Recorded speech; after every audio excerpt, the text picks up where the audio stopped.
Now, the problem which is OROP has created, the biggest damage and the problem which they have created कि इन्होंने जो major rank का है सबसे ज्यादा डिसऑनर किया है. This is not acceptable to a soldier. जो सोल्जर फ्रेटर्निटी है, जो सोल्जर्स के साथ अपनी कॉमरेडरी दिखाता है, ये मेजर्स के साथ जो डिसऑनर किया है वन रैंक वन पेंशन ने, दिस इज, ये जो गलती है इसको कोई माफ करने वाला, जो इस पीरियड के अंदर जो OROP 1 से लेकर OROP 3 तक जो इन्होंने हमारी ये मेजर रैंक की जो डिसऑनर किया है, it is, I think so this should not be, ये अनपार्डनेबल है. उस आर्म फोर्सेस के अंदर जो एक मेजर बनता था, वो तकरीबन 13 साल की सर्विस के बाद, सेकंड लेफ्टिनेंट, कैप्टन, और फिर 13 साल की सर्विसेज के बाद वो एक मेजर बनता था. और वो major was fully competent to become a commanding officer also.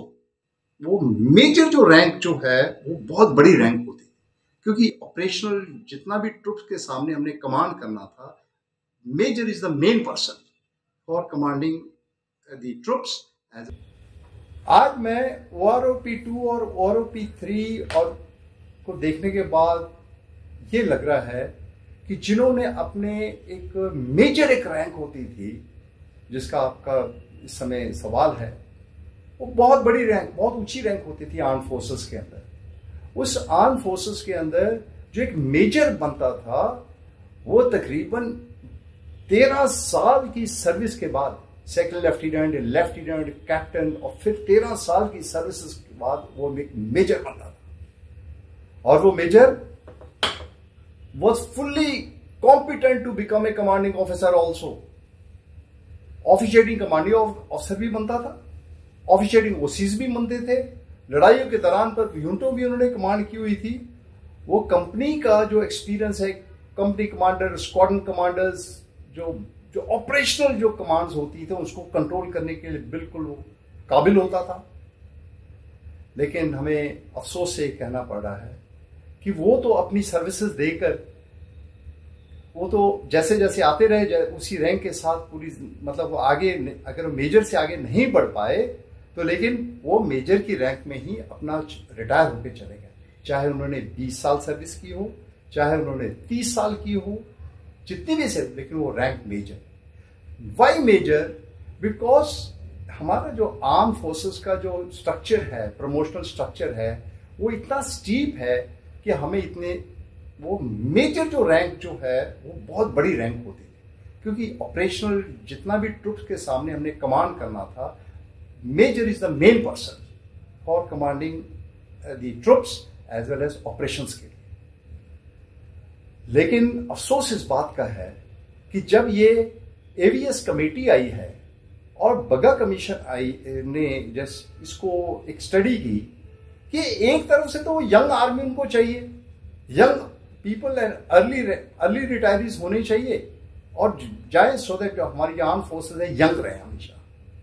अभी वो मेजर्स जो है, जब मेजर से ऊपर उनकी प्रमोशन नहीं है तो उनका फिर क्या है, दे विल 20 साल 21 साल जो उसकी जो स्टैंडर्ड पेंशनेबल जो स्टेज है वो 20 साल की होती है. तो वो कहते हैं चलो 20 साल किया है, मेजर अप टू रहे हैं, वो बाहर चले जाते हैं. कुछ लोग हैं कंटिन्यू करते रहते थे, बट आगे प्रमोशन उनकी नहीं थी. लेकिन अगर होती भी है तो एक टाइम स्केल वो लेफ्टिनेंट कर्नल बन जाते थे after major, after 21 years of service, 21 साल में वो बन जाते.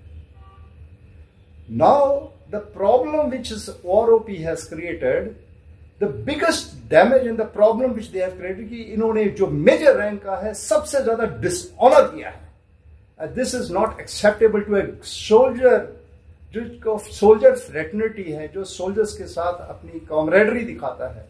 ये मेजर्स के साथ जो डिसऑनर किया है वन रैंक वन पेंशन ने, दिस इज, ये जो गलती है इसको कोई माफ करने वाला, जो इस पीरियड के अंदर जो OROP 1 से लेकर OROP 3 तक जो इन्होंने हमारी ये मेजर रैंक की जो डिसऑनर किया है, it is, I think so this should not be, ये अनपार्डनेबल है, ये अनपार्डनेबल है. और कैसे है कि मैं ये देख रहा हूं कि जो लेफ्टिनेंट कर्नल टाइम स्केल 2004 के बाद बन रहा है, 21 साल के बाद वो इक्वल टू मेजर ही है।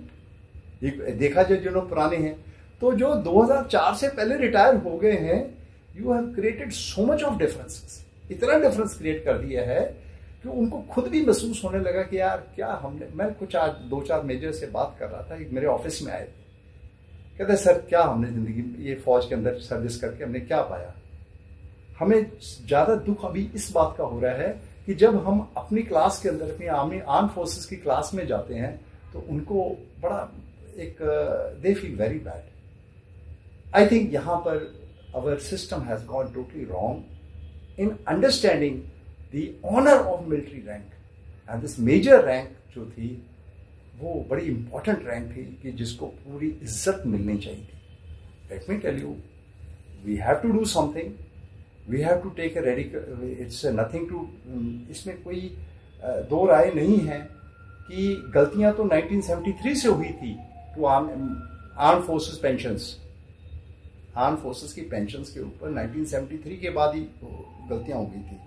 बट सब्सिक्वेंटली इतनी बड़ी अगर गलती हम मेजर रैंक के लिए करेंगे, जिन्होंने की ना वो सिलेक्शन ग्रेड लेफ्टिनेंट कर्नल्स हैं, वो मैक्सिमम टाइम स्केल ही बन सकते थे, तो टाइम स्केल उस समय जो है वो लेफ्टिनेंट कर्नल टाइम स्केल बन जाते थे 21 साल के अंदर, राइट, दैट्स अ मैक्सिमम। और आज भी वो लेफ्टिनेंट कर्नल जो है वो टाइम स्केल बन सकते थे, लेकिन वो जो 2004 से पहले रिटायर होकर चले गए, उनकी इज्जत कहाँ रहेगी। सो वही मेजर को आपने लेफ्टिनेंट कर्नल बना दिया after 2004। After 2004 the same 13 years के बाद उसको एक टाइम्स के लेफ्टिनेंट कर्नल आप लोगों ने बना दिया है। और जो मेजर जो बना था 13 साल की सर्विस के बाद, I think we have somehow और द अदर अपग्रेडेशन एक तरफ लग रही है, तो आने वाली पीढ़ी है, लेकिन जो अपने डिग्रेडेशन कर दी जो पुरानी मेजर की रैंक थी, वो ओआरओपी में तो साफ दिखाई दे रही है।